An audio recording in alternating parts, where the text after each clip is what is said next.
What up, though, Lions fans? It's your boy Chef, and you already know what time it is. We are back for episode number 2 of the YAK pod. You already know what time it is. I like to yakety yak, but I come back. You already know. So anyway, let's get right to it, man. In case you have been living under a rock, I don't know where you've been all day long, but the good news, Ben Johnson is back, baby. Ben Johnson is back. Now, we started off the day with the news that the Washington Commanders, top brass, were coming down to Detroit. Or probably should be up to Detroit, right? We're coming up to Detroit to interview one Ben Johnson and one Aaron Glenn. Now, to this point, AG is still getting that interview, and we may lose AG. And many of you would be happy about that. But you know what?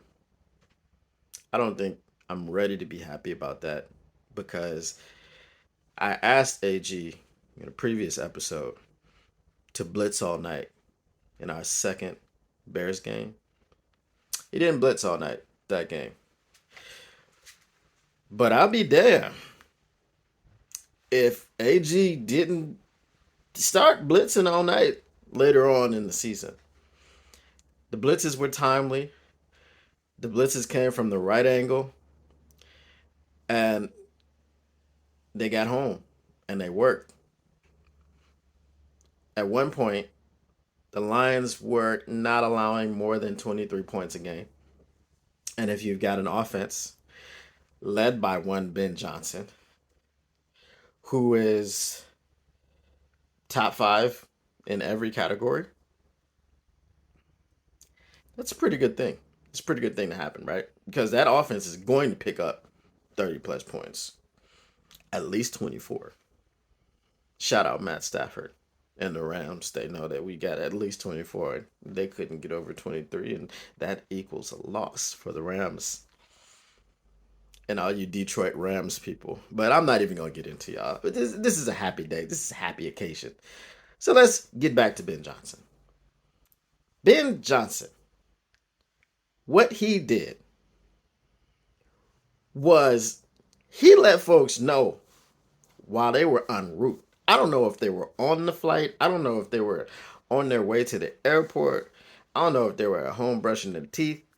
But all I know is they were on their way to Detroit. And Ben Johnson said, I'm good.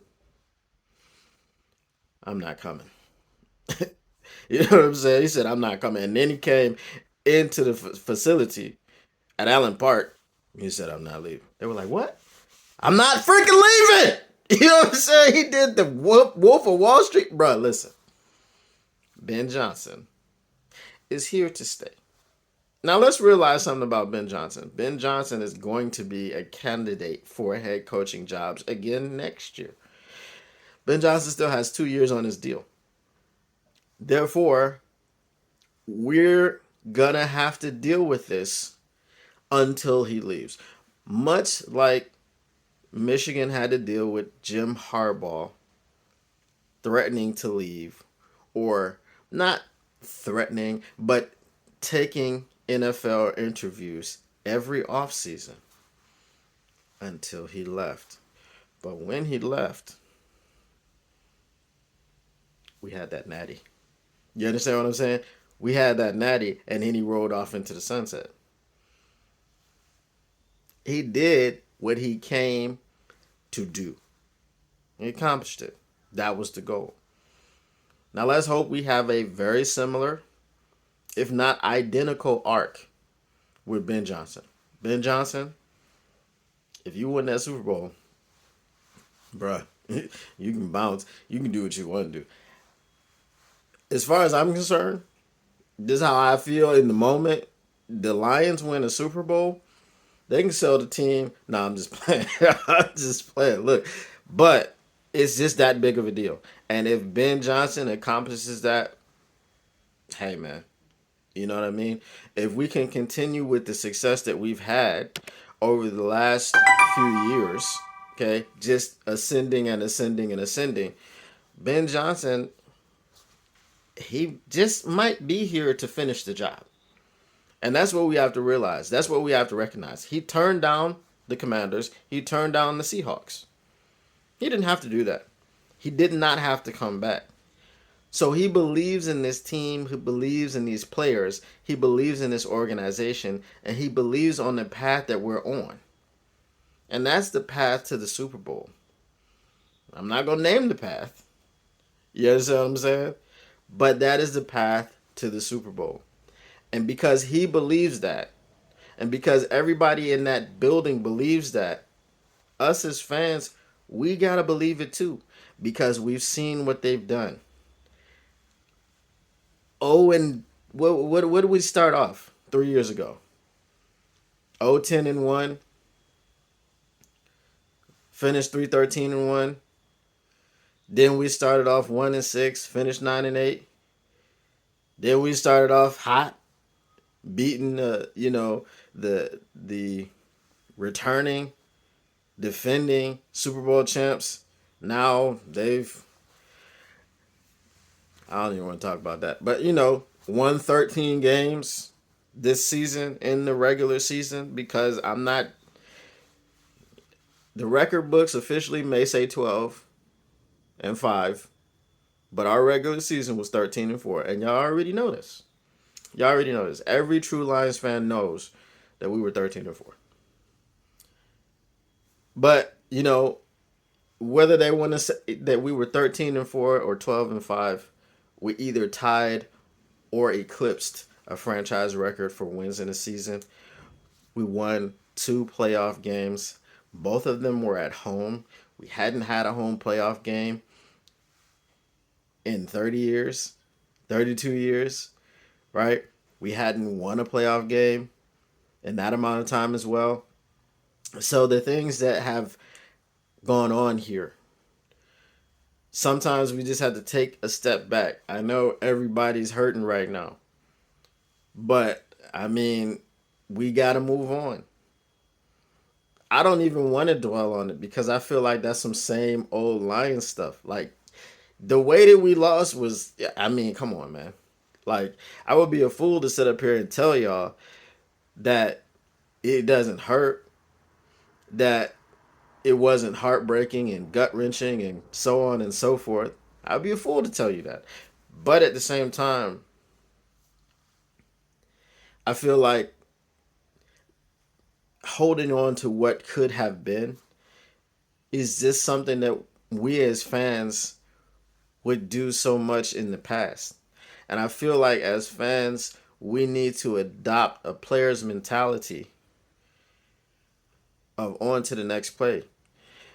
All of you who have played football at a competitive level, whether it be little league, middle school, high school, college, NFL, everybody knows that it's always on to the next play. We have to have a short memory.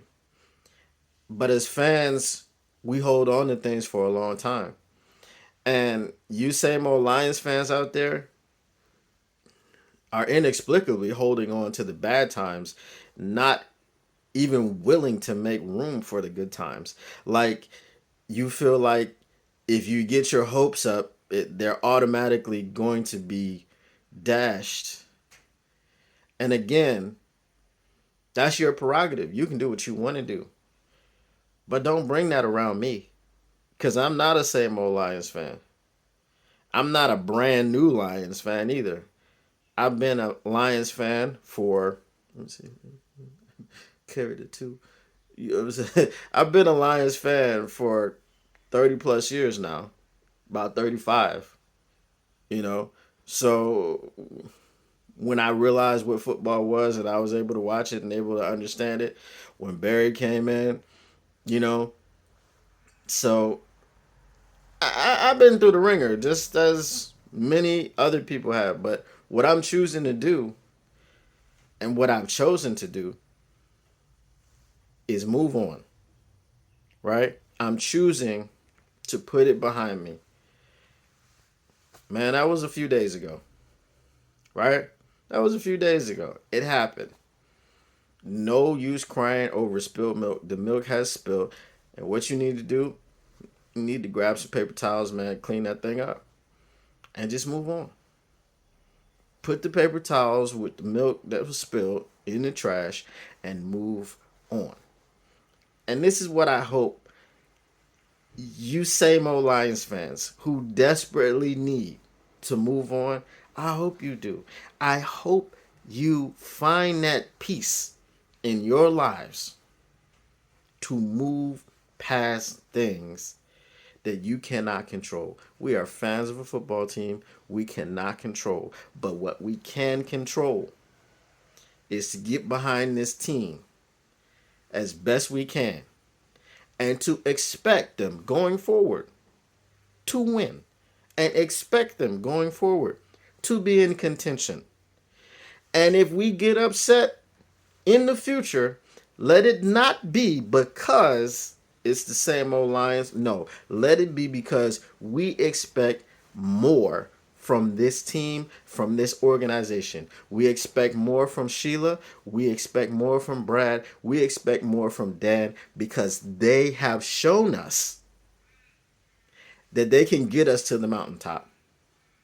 We just have to believe. And also, we need to smash that like button and we need to subscribe. Until next time, you already know what time it is. Peace.